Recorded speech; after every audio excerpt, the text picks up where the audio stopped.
Good morning, everybody. It is so good to see all of you guys today. Got everybody joining, ready to roll. I'm gonna throw on some earrings to be kind of fancy today. I decided to ball out a little bit, and my friend last night, she was one of my actually former clients. She is an actress, and she was filming an audition and like needed to like borrow a blazer, and I was like, oh, I'm inspired to wear a blazer for our call today. I was like, so I feel really fancy, but I was like, I have to have like earrings to complete the look, and be like really fancy. But it's so good to see all of you. I'm gonna start sharing my screen. Lady, I love you guys so much. This is my favorite part of the whole week. I was talking with Rob about it, and I I'm just so glad that we're all together, that we came together to like build these incredible empires that are going to change the world and make things better. It's just like, could you ask for anything more? I think not. And since it's 10:02, let's go ahead and get started. So, first and foremost, I one of my favorite things that I used to do when I was teaching is like do lots of themed things, and it is Thanksgiving this week. And so I just wanted to a lot of times when we come on coaching calls, the reason why I usually start my one-on-one calls with 5 wins is I know that when you come for a coaching call, we're usually here to solve a problem, and it can be a little stressful. And we might be like, oh my gosh, there's so much going on. There's so much to do, all these things. And this summer, I was reflecting and I was thinking about how long it had been since I had really just felt a lot of gratitude and feeling like just grateful for where we are. And amidst like problems and things like that go on in the world, like how incredible is it that we as women, like I mean even in today's world, that we as women, and everyone just in this group is a woman, like not excluding any gentlemen for the future, but it's like the fact that we get to do this, like that we have the honor and privilege of creating these beautiful businesses that are going to change so many lives, like this opportunity is not available in so many areas of the world. And like, wow, so grateful. And it's like just so neat that we all get to do this together. And like Rob and I have a little bit of a cold. It's not COVID, thankfully. But we're gonna go visit his sister's had a baby, and I'm like, how cool is it that like we've created jobs that like we can maybe take time off if we want to. And I know that some people are in the process of like going full time. And the fact that like if we need to get into Airbnb to protect the baby, it's like I can like be like, oh, I can pay for that. Like worst case scenario, it's like wow, I was just thinking about how lucky we are, and I'm super excited for all of you guys. Like your businesses are already looking so great.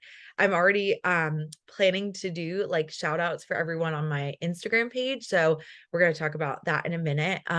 But with the traveling situation, we are going to be there until next Wednesday. And I'm pretty sure I'm gonna have great Wi-Fi. They've assured me that I'm going to have an office space. This is the only call that I'm going to be out of town for. But just in case, you might have to bear with me with a couple of technical difficulties for next week. And that's just a heads up. But I also want you to start within the Slack. Or not the Slack, but within our stream in our classroom. I know that there are so many questions and things that you want answered. And I've been reflecting and realizing that I have not been as responsive as I want to be. Like, my God, I wish I could be in there every single day and like checking on your things and things like that. But there's only one of me right now until I figure out how to clone myself and or have the funds to hire somebody to help me. And I want to make sure that you guys have expectations set that like, okay, I know Megan is going to check my stuff on this day. And because in your contract, it says to have things in by Sunday, I had a lot of time on Friday realize that we're going to need to shift it. So I've got time allotted on Monday that I will for sure check the feed. Bare minimum, worst case scenario, I'm for sure checking the feed on Mondays. However, I'm going to try and make sure that I check it as often as possible. I just wanted to set this tone that like that's the most that like I want to promise and guarantee. And again, until I can hire people or clone myself. So that's that. And then also I know that like people have been posting like really amazing thought work and like things that like Shanna and Dorit and like Sarah, like every single person who has been doing the thought work. And you're like, oh, could you check this? I realize that like everyone could benefit from seeing your thoughts if you feel comfortable. But I think that if we start posting them in the stream, it can start creating breakthroughs for other people. I think for Demetria, like I wrote something on yours and I can't even remember what it was, but it's like, and like I gave some feedback to I think it might have been Amber that like if she can't think of something to coach herself on, then like coach pretend like she's It was me. it was to read okay, it was like pretend like you're coaching a potential client within that. And I was like, everyone could hear that and everyone could get some benefit from it. So it's like like kind of creating that group dynamic once more. And last but not least, I want to share with you guys a very easy way to do a testimonial. And I wanted to let you guys know I'm going to start celebrating you guys on the gram, which that's what I like to say for my one-on-one clients. But like where you're putting your 5 wins, I might start taking them. And what I like to do is I like to text it to myself and pretend like a client texted me, but like it really is just a communication of your wins and posting them on the gram. And it usually looks like, I'm sure you guys have seen them on my page where it says like client results. And it's like, I just choose a picture of a sunset, but I want you guys to start doing this for your clients. So you can see, and I'll post a screen share of me doing this, but it's like a text picture and then like sign up to join here. I think Demetria, you were the person I was like, put a link to your Facebook where people like, so make it easier for them to join. And then just like put a little music. And that's a very quick way to gain a testimonial and start building credibility that like you are the person that gets people results. So I'm going to start doing that for you guys. And I'm going to screen share a video of me doing that to show you how to do that. So you can start doing that with your own clients. Let's get, that was like a lot of like housekeeping stuff, but good stuff. Let's get started talking about selling your offers. Now, I know that this is something that like everyone has had like at least a little bit of experience doing because you have had at least one client in your lifetime. So it's like, you know how like you guys might have different kind of sales journeys and I'm going to teach you mine. But within the way that I like to think about things, it's like we're going to talk about building belief. Then we're going to talk about the purchasing process. And I'm going to teach you how to make a link tree and also have a QR code involved so that you can have that for your business. And then we're going to talk about a sales process. So you guys might have heard of the belief triad. This is something that I actually do daily and something that I think I touched on our first coaching call. I think it was Katie, like where we were talking about building belief for yourself. And it's like thinking about why your belief, why your offer is the best offer for your clients. Like, I mean, everyone has like these incredible programs and offers to people and like thinking about like why this is the best offer for your people. Like Carrie thinking about like the personal styling, thinking about Christina with the your curvy girls, getting them out there to date. Like, why is this the best thing for them? Why is it the best for your customers? And why is it best for you and your business's growth? So you want to start building that belief, like this is the absolute best thing. Like, because then when you go to sell it, you're not going to be like questioning yourself. You're not going to be like, oh, like, is this actually like a really good offer? Is this worth it? Is it going to be worth 5K, 10K, whatever your price is? Why is it worth that much? And why is it that valuable? So that's just some like extra belief work that you can start to do daily just to make sure that you're building your belief. Now, We're going to talk about the client sales funnel a little bit more in week 7, which is coming up sooner than expected. But when you are working with with people in your audience, you want to be thinking about your clientele as a funnel. So if you think about the way a funnel looks, you've got a really, really big audience up here. And then the people who are actually interacting with you, it streamlines a little bit. And then hot people are going to be the people who are buying. So you want to make sure that you're talking to a lot of people, then engaging with a little bit more people. And then the people who actually buy are going to be a smaller percentage of people. So when we're talking with cold audiences, that's where you're growing the know, like, and trust factor. They're finding you maybe on social media. Maybe you met them at a networking event. Maybe you were just getting coffee and like you met them online. Those are cold people who you don't know anything about. They're just like kind of getting a feel for who you are. Then those warm leads, when I suggested to people to build a Facebook group, those were a lot of warm leads. They're people who are intrigued about your content. They're curious about becoming a client. And that's where they're reading your posts. They're maybe commenting your posts, signing up for your webinar, and maybe joining your Facebook group. And then the hot leads are people who are actively looking at testimonials. They're debating on paying. That's why it's so important to be posting testimonials. So you just build belief. Like, I just build my clients' results.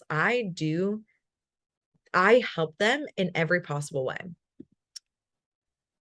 So when you are going through a purchasing process, you want to make sure that you have a way. And I know this sounds like basic, but sometimes like people don't actually have a very easy way for people to book and buy when they're working with you. So you want to make sure that you have a Calendly or an Acuity, some way for people to book a consult with you. Because if they don't, and you want to make it very easy to find, and that's why we're going to be discussing a Linktree and a QR code, but you want to make sure that you don't give any of your clients a reason for you not to buy. It's like, oh, well, like I got to her website and then I kind of found a link and then I clicked on it, but it took me to not maybe the right place. You want to make sure it's really clear. And I would we're going to talk about managing your calendar. And there are apps like Calendly and Acuity that can integrate or link with your Google Calendar so that all of the information is like linked. So it's like when you guys are booking your like one-on-one calls and things like that, I have it blocked out. So all my other one-on-one clients, they are blocked in that frame. And I also have it so like any appointments that I have, lunch is blocked out. So you want to make sure that you are integrating that calendar to make sure that you are also eating and taking care of your current people. Now, this is what I had when we first started working together, but I would highly recommend, if you don't already have it, creating a Linktree. Raise your hand if you do not have a Linktree just yet. Okay, cool. So I included just the name of your program, an I help statement, your website, or Calendly, IG, and any promotions or presentations. We want to make it less is more, make it very just like easy for people to see. And if you do not have a Linktree just yet, in our Google Classroom, I posted a video of how to make a Linktree and how to make a QR code. So here we go, selling documents. So this is how you make a Linktree and a QR code. So this will talk you through is you can have so how many to add things. those links and different things like that. So if you don't have it already, I just logged out of everything, didn't I? Whoops, that's on me. But we're gonna go back and we're gonna start again. It's all good. But yeah, I don't want to use up our coaching time if people already have that. I just wanted to include that. If you need it, I've got you. So we're here and we're moving, we're grooving. So Linktrees are just really important. It's a very easy, quick thing that you can make. I swear, like in the video, the whole video to go from QR code to Linktree to all those different things, I think it took me like 3 minutes. So, and that's starting from scratch. So it should not take you a very long time. The next thing that you want to do is you want to connect your Linktree to a QR code. Now, this is like a very small thing, but having that QR code, we're going to potentially be talking about presentations in like week 17. So I've got like, I included some extra time, but I want to talk to you about how to teach your concepts a little bit more efficiently. And when you are doing presentations, if you choose to do a webinar or things like that, you can include a QR code for people to book with your Linktree in your presentations. And I've been doing that, and it was really cool. Stephanie, who is in this group, she literally, when I was doing my presentation explaining six-figure systems, she was like, she booked a consult on the call. So like she was already booking a consult as I was going through my webinar. And I would highly recommend, if you are doing presentations, that can be really helpful. Another thing that's cool is for business cards. You can get a business card if you guys end up going to some in-person networking events. Very, very simple. Literally, like it took me like 10 seconds. And you can include a QR code on there, and then it can attach to your Linktree. The reason why you only need one QR code if you connect the QR code with your Linktree is you can change those Linktree links anytime, and it will automatically change the links on your QR code. And I go through this in the video, but like I have tons of links on my Linktree. I had things that I was doing presentations at colleges. Like, it's like when we're scrappy at the beginning, it's like, okay, we got webinars, we've got worksheets. I was like presentation sign, and we got time management. I had a podcast for a while, like I told you guys. Coaching sessions. I was like, it's like you try all the things at the beginning of your business, and you're like seeing what sticks. I'm telling you guys the things that stuck, but there are lots of things that I tried. So you can change and add these links at any time. So when I change it, automatically it changes the link on my Linktree, and you never have to change your QR code again. You've got one QR code for life, which is really great. So if you guys don't have QR codes, make sure that you make them, because it's just super easy and it's a very fast way for you to help your clients. Now, moving right along, within sales calls, I know that most people do consults. I think everyone in this group does a consult. So you can call it a discovery call. You can call it a sales call. The only thing I do not want you to call this sales call is a free coaching call. I do not want you to consider this a free coaching call. And here's why. I would say that when you are working with a client on a sales call, the purpose of that conversation is for them to be thinking about, I want to make a decision, and I want to choose on this call whether or not I want to work with you. If they're in a place to get coached, think about like how you feel when you're about to get coached. You're like, oh my God, I've got so much shit going on. There's so much to do. There's all this stuff. You do not want someone in that kind of, like, for lack of better words, like urgent and or frantic energy making decisions. They're not going to be clear-headed. They're not going to be focused. If you want to give away free coaching calls, by all means do it, and maybe give a plugins like, hey, if you like this, at the end, I'll send you all of your notes that I took maybe while we were talking, and then I send them the notes that you took with a link for a consult at the bottom. That I would find appropriate, but we don't want to do that with your sales calls. And I recommend, at the stage that you guys are at currently, setting aside 3 hours for this, which is a while. It's a long time. And I hear that. But I like to, especially when I was like really starting to sign people, we're going to talk about what you do an hour before to prep yourself mentally, emotionally, physically. Then there's going to be what you do for the hour of the call. And then I would highly, highly recommend evaluating the calls afterwards and learning and growing. One of the things that when I was doing consults at the beginning, it was just really, really important to think about that sales call whatever happens on the call, whether the person is a hell no, they're rude, they're going through the drive through. I had a person driving like the whole time, and I'm like, this is a lot, but they decided to sign up. But you want to make sure that you're getting the value of your whole program in that one call. And so thinking about like, this is a $10,000 call for me right now. I'm going to learn $10,000 worth of information. It's really, really important. So I like to take a full hour before my sales call, and I'm going to send this to you guys. It's a pre-consult worksheet. And what you do is you think about like, okay, on a scale of 1 to 10, how confident do I feel with this person I'm about to speak with? At the beginning, it's going to be a lot of people that you know, like people that you are familiar with, that you've worked with before, maybe, or people like their friends, colleagues, things like that. But as you grow, you're going to start to get like random people that you've never met, and they're going to come on a sales call, and you're going to be like, okay, how confident do I feel to talk with this complete random stranger?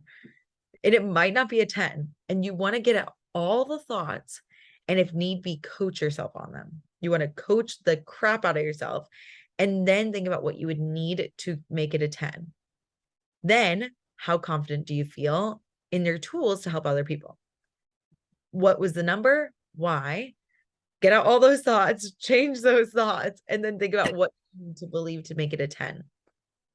Then, when you think about your capacity for humans to change no matter the circumstance, why'd you rank it?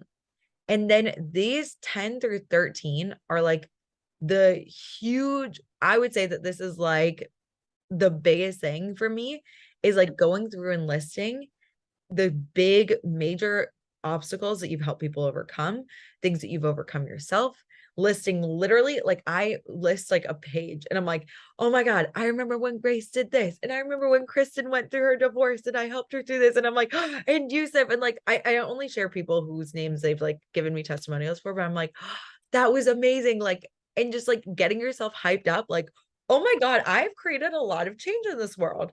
And also, this is a great activity for anytime you're feeling a little down on like your coaching business and things like that. Great activity to do. And then, how do you want this person leaving the call feeling, especially because they might not be a client?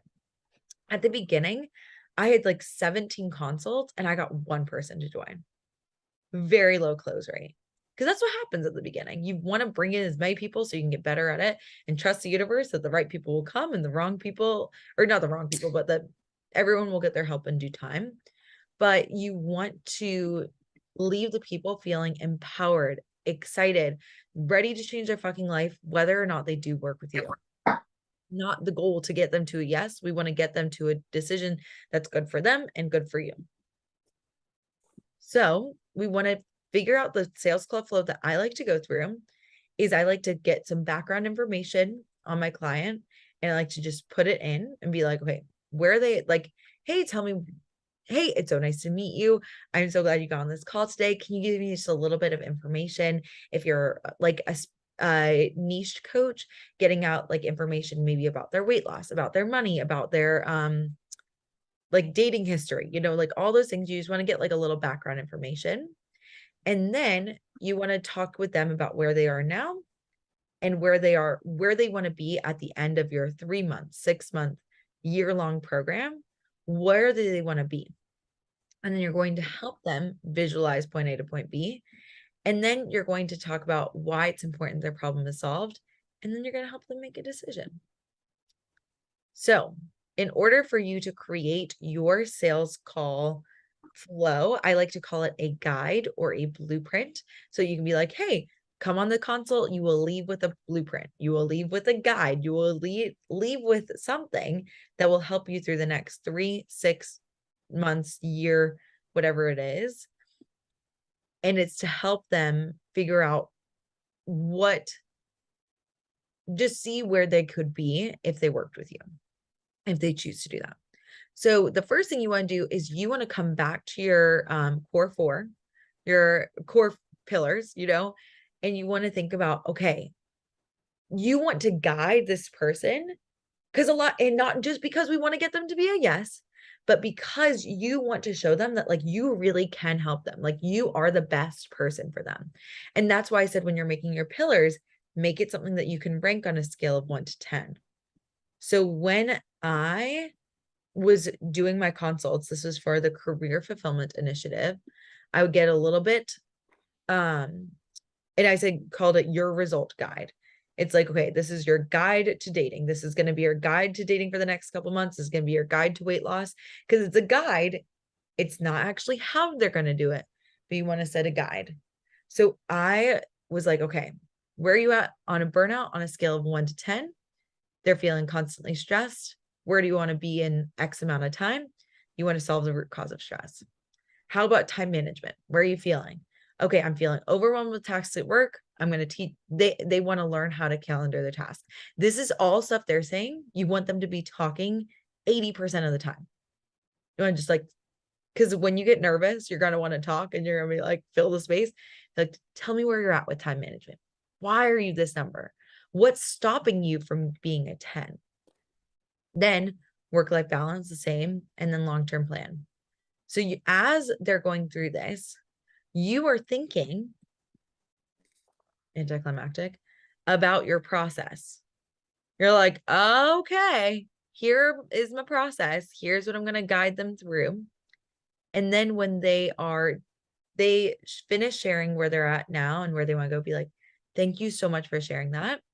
Here is where I see us working together to get you to this weight loss goal, to this life goal, to this business goal within the next set of time. You pick the lowest category. That's why the numbers are important. You look at the lowest category, and then that's what you do for your first one. Unless it's something that's chronological, like I know Amber, yours is a little bit more chronological. You have to like talk them through, which is actually a little easier for the consult call. You're like, okay, first I've got to do this, then we're going to do this. But you just want to think about, okay, if work-life balance is the biggest problem for them, the first thing I'll do with you is we're going to set work boundaries, which is my process for work-life balance. Then they're feeling constantly stressed. I'm going to teach you how to manage your mind, reprogram your subconscious, to unintentional to intentional models. I know I've talked with you a lot about like intentional to intentional models. I think that doing something like manage your mindset, I'm going to teach you how to reprogram your subconscious. I think that's even more powerful, but you can feel free to use models as well. The next lowest category is their long-term plan. So I'm like, I'm going to do the wheel of life with you. We're going to envision the life you've always wanted. And then last but not least, we're going to work on time management. So you're going to go through that plan with them. And I want you to help them envision it as you do it. Like, I want you to imagine you are taking time off for Thanksgiving and you really, truly can just be present with this new family that you are a part of. And I want you to imagine coming to work. And I know this is a stretch, but I genuinely went in my life from being super stressed at work to actually enjoying the work I do. And I want to give that to you as well by the end of this 10-month, 6-month time period. And then when you have this wheel of life created, you're going to see the life that you've always wanted so clearly, and you're going to know what your long-term plan is and start to live into it. And last but not least, I want you to imagine that everything is so organized. You know exactly when you're going to get the laundry done. You're going to know when you're going out with your friends. You're going to know when that project's due. All of that is going to be curated for you.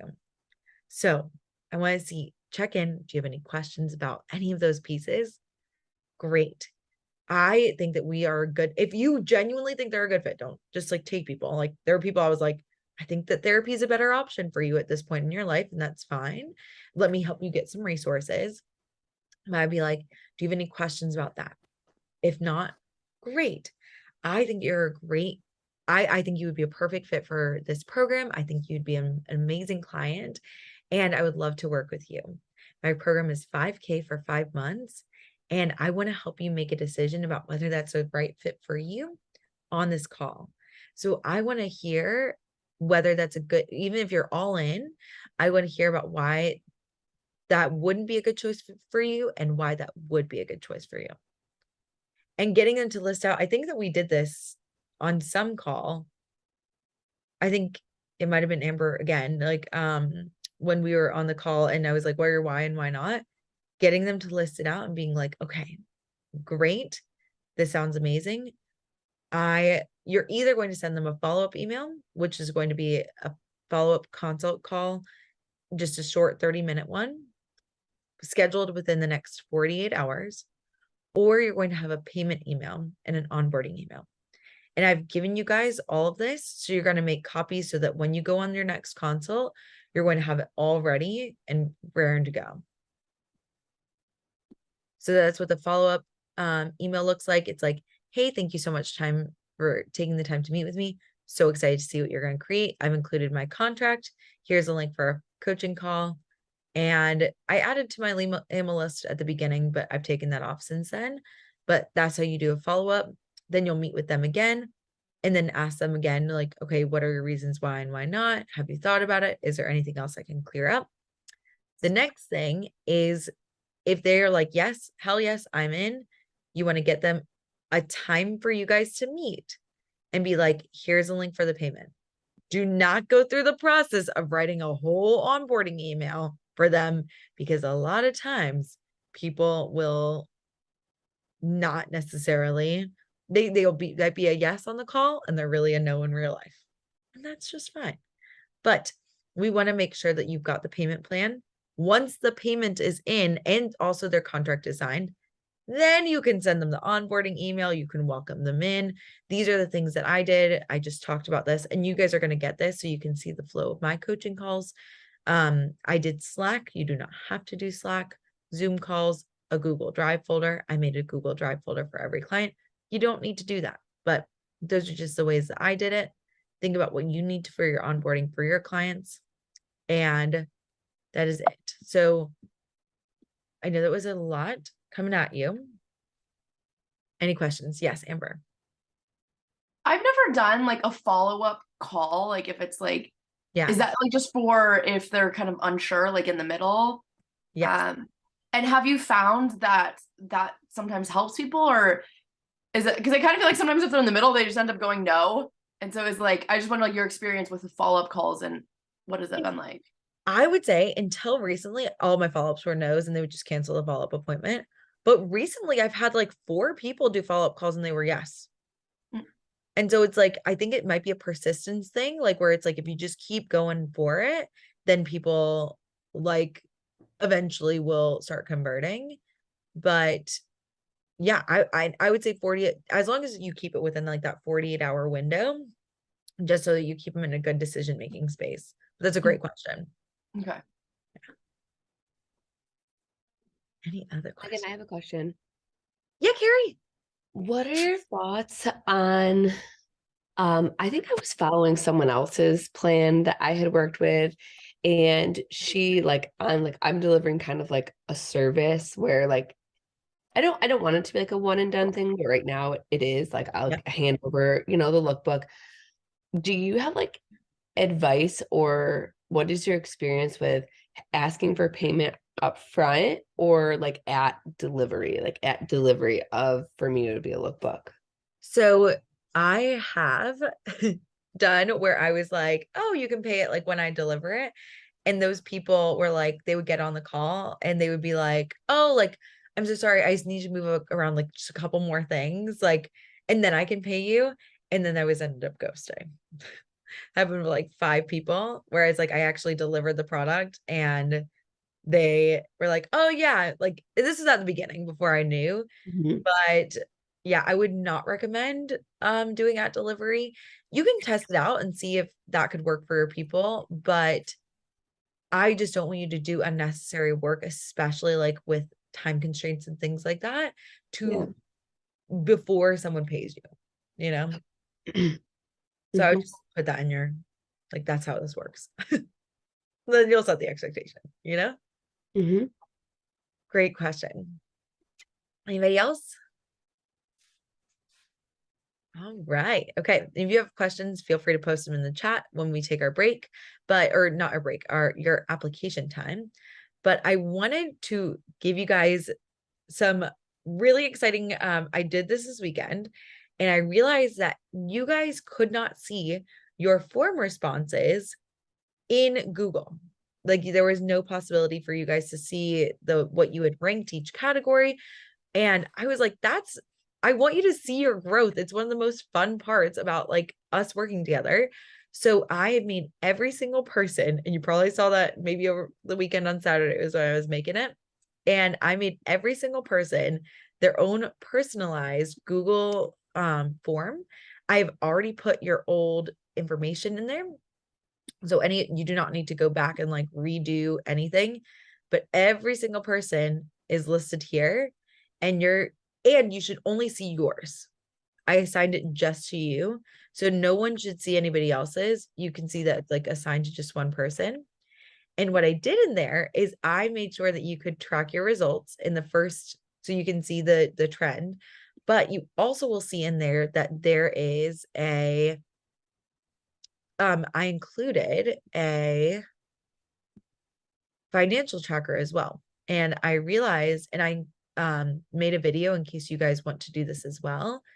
But I was with one of my friends, and I talk with about how to create that graph. I made like a separate video so we wouldn't take up coaching time for it.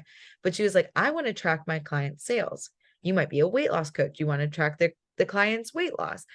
For things like going on dates or things like that are within 10, most likely, unless they're like really ambitious and going like 15 days a week, you don't want to like track that.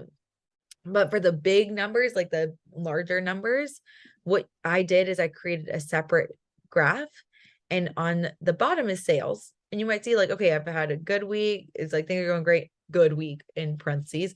And I didn't have a sale on October 30th, but you can see the sales. This is a trend, but then you can also see your overall revenue. So everyone has a sheet 1 and a sheet 2.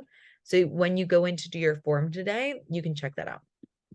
So that is that. Everyone already has the data in there, so it should be set. So within your forms today, there are 5 consult documents.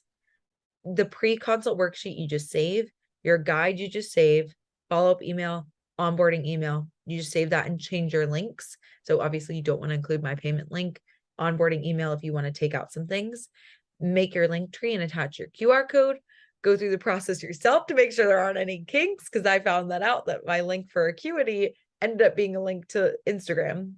That was a flaw that I found out for like a whole month. People were trying to book calls and they were like, it's not working. And I was like, oh, that's important. And then to fill out your weekly form. Those are the only things that you have today. I know it's a lot, but all of those you don't need to turn in again. It's literally just for you and your Google folder. Are there any questions? Awesome. Go ahead and get started. And I put in your Google Drive example, like I have like a pre-consult worksheet, consult calls, post-consult. And this is how I would set up my Google Drive if I were you. Save the follow-up email, payment email, and onboarding email in there. Consult calls, you just have your blank one. And then you could even make a folder for pre-consult. All right, let's go ahead and get started. I will see you guys in 20-ish minutes. And I'll play some tunes.